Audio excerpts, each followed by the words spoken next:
The Statement of Randolph Carter by H.P. Lovecraft. I repeat to you, gentlemen, that your inquisition is fruitless. Detain me here forever if you will. Confine or execute me if you must have a victim to propitiate the illusion you call justice. But I can say no more than I have said already. Everything that I can remember, I have told with perfect candor.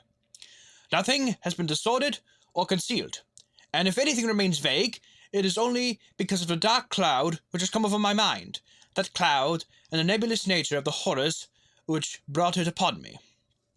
Again I say, I do not know what has become of Harley Warren, though I think, almost hope, that he is in peaceful oblivion, if there be anywhere so blessed a thing. It is true that I have for 5 years been his closest friend, and a partial sharer of his terrible researches into the unknown. I will not deny, though my memory is uncertain and indistinct, that this witness of yours may have seen us together, as he says, on the Gainesville pike, walking towards Big Cypress Swamp, at 11:30 on that awful night. That we bore electric lanterns, spades, and a curious coil of wire with attached instruments, I will even affirm. For these things all played a part in a single hideous scene which remains burned into my shaken recollection. But of what followed, and of the reason I was found alone and dazed on the edge of the swamp next morning, I must insist that I know nothing save what I have told you over and over again. You say to me that there is nothing in the swamp or near it which could form the setting of that frightful episode. I reply that I know nothing beyond what I saw. Vision or nightmare it may have been. Vision or nightmare I fervently hope it was. Yet it is all my mind retains of what took place in those shocking hours after we left the sight of men.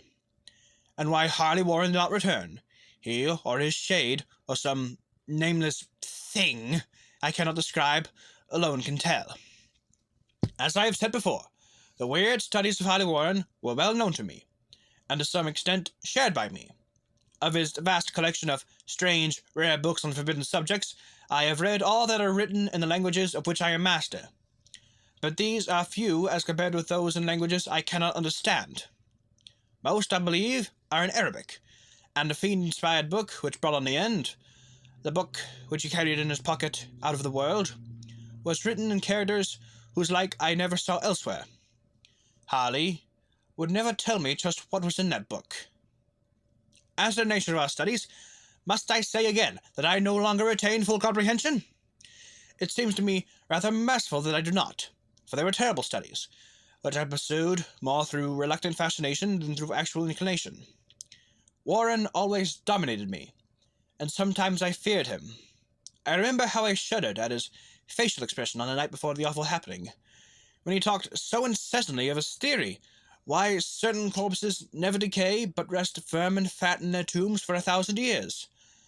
But I do not fear him now, for I suspect that he has known horrors beyond my ken. Now I fear for him. Once more, I say that I have no clear idea of our object on the night. Clearly it had much to do with something in the book which Warren carried with him, that ancient book and undecipherable characters which had come to him from India a month before.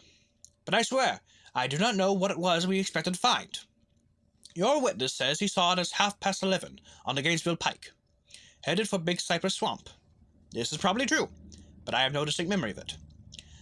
The picture seared into my soul is one of one scene only, and the hour must have been long after midnight, for a waning crescent moon was high in the vaporous heavens. The place was an ancient cemetery, so ancient that I trembled at the manifold signs of immemorial years.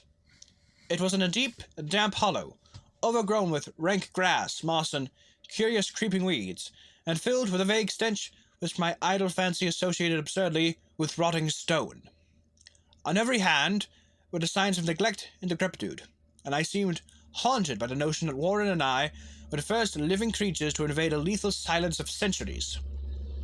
Over the valley's rim, a wan, waning crescent moon peered through the noisome vapors that seemed to emanate from unheard-of catacombs, and by its feeble, wavering beams I could distinguish a repellent array of antique slabs, urns, cenotaphs, and mausolean facades, all crumbling, moss-grown, and moisture-stained, and partly concealed by the gross luxuriance of the unhealthy vegetation.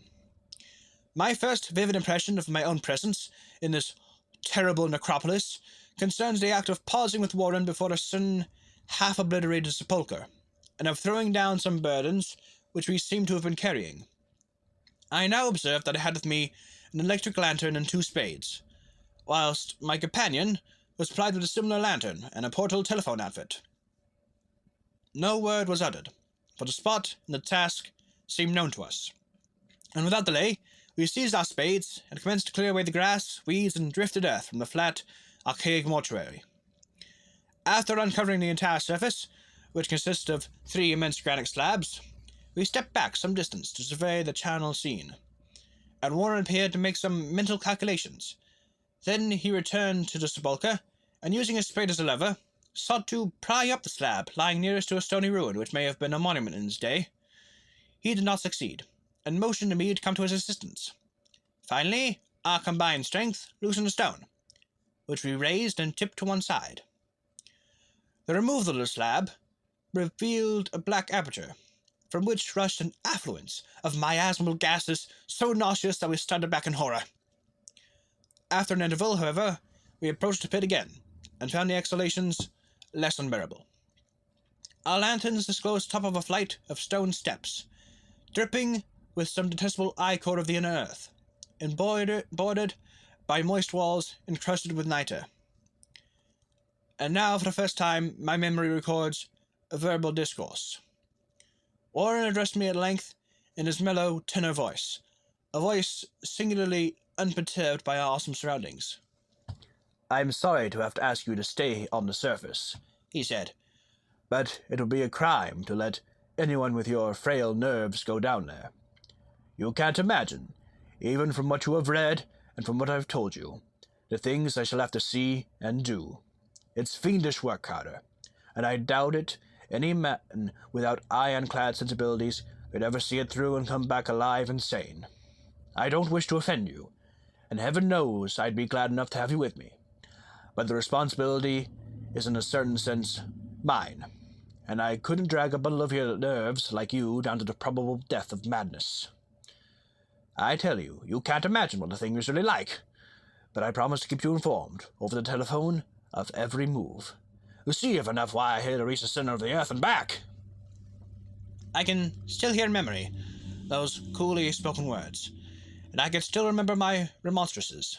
I seemed desperately anxious to accompany my friend into those sepulchral depths, yet he proved inflexibly obdurate.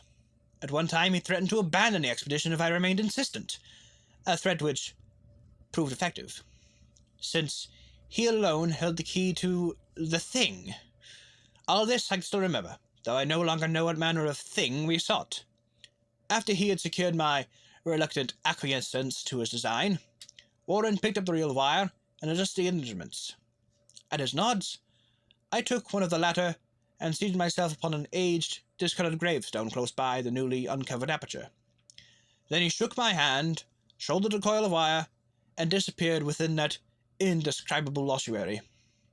For a moment I kept sight of the glow of his lantern, and heard the rustle of the wire as I laid it down after him. But the glow soon disappeared abruptly, as if a turn in the stone staircase had been encountered, and the sound died away almost as quickly. I was alone, yet bound to the unknown depths by those magic strands, whose insulated surface lay green beneath the struggling beams of that waning crescent moon. In the lone silence of that hoary and deserted city of the dead, my mind conceived the most ghastly fantasies and illusions, and the grotesque shrines and monoliths seemed to assume a hideous personality. Half sentience. Amorphous shadows seemed to lurk in the darker recesses of the weed-choked hollow, and to flit as did some blasphemous ceremonial procession past the portals of that mouldering tombs in the hillsides, shadows which could not have been cast by that pallid, peering crescent moon. I constantly consulted my watch by the light of my electric lantern, and listened with feverish anxiety at the receiver of the telephone, but for more than a quarter of an hour heard nothing. Then a faint clicking came from the instrument, and I called down to my friend in a tense voice. Apprehensive as I was nevertheless unprepared for the words which came up from that uncanny vault, in accents more alarmed and quivering than any I had ever heard before from Harley Warren. He, who had so calmly left me a little while previously, now called from below in a shaky whisper, more portentous than the loudest shriek. God, if you could see what I am seeing. I could not answer. Speechless, I could only wait. Then came the frenzied tones again. Carter, it's horrible, monstrous, unbelievable. This time, my voice did not fail me, and I poured into the transmitter a flood of excited questions. Terrified, I continued to repeat, "Warren, what is it? What is it?" Once more came the voice of the friend, still hoarse with fear, and now apparently tinged with despair. I can't tell you, Carter. It's too utterly beyond thought. I dare not tell you. No man can know it and live. Great God, I never dreamed of this. Stillness again, save for my now incoherent torrent of shuddering inquiry. Then the voice of Warren, in a pitch of wilder consternation. Carter, for the love of God, put back the slab and get out of this if you can. Quick! Leave everything else and make for the outside. It's your only chance. Do as I say, and don't ask me to explain. I heard, yet was able only to repeat my frantic questions. Around me were the tombs and the darkness and the shadows. Below me, some peril beyond the radius of the human imagination. But my friend was in greater danger than I, and through my fear I felt a vague resentment that he should deem me capable of deserting him under such circumstances. More clicking, and after a pause, a piteous cry from Warren. "Beat it! For God's sake! Put back the slab and beat it, Carter!" Something in the boyish slang of my evidently stricken companion loosed my faculties. I formed and shouted resolution. "Warren, brace up! I'm coming down!" But at the softer, the tone of my auditor changed to a scream of utter despair. "Don't! You can't understand! It's too late, and my own fault! Put back the slab and run! There's nothing else you or anyone can do now!" The tone changed again, this time acquiring a softer quality, as of hopeless resignation. Yet it remained tense through anxiety for me. "Quick, before it's too late!" I tried not to heed him, tried to break through the paralysis which held me, and to fulfill my vow to rush down to his aid. But his next whisper found me still held inert in the chains of stark horror. Carter, hurry! It's no use. You must go. Better one than two. The slab. A pause. More clicking, then the faint voice of Warren. Nearly over now. Don't make it harder. Cover up those damn steps and run for your life. You're losing time. So long, Carter. Won't see you again. Here, Warren's whisper swelled into a cry that gradually rose to a shriek, fraught with all the horror of the ages. "Curse these hellish things! Legions! My God! Beat it! Beat it! Beat it!" After that, a silence. I know not how many interminable aeons I sat stupefied, whispering, muttering, calling, screaming into that telephone. Over and over again through those aeons, I whispered and muttered, called, shouted and screamed, "Warren! Warren! Answer me! Are you there?" And then there came to me the crowning horror of all. The unbelievable, unthinkable, almost unmentionable thing. I have said that aeons seemed to elapse after Warren shrieked forth his last despairing warning, and that only my own cries now broke the hideous silence. But after a while, there was a further clicking in the receiver, and I strained my ears to listen. Again I called down, "Warren, are you there?" And in answer, heard the thing which has brought this cloud over my mind. I do not try, gentlemen, to account for that thing, that voice, nor can I venture to describe it in detail, since the first words took away my consciousness and created a mental blank which reaches to the time of my awakening in the hospital. Shall I say that the voice was deep, hollow, gelatinous, Remote, unearthly, inhuman, disembodied. What shall I say? It was the end of my experience, and is the end of my story. I heard it, and knew no more.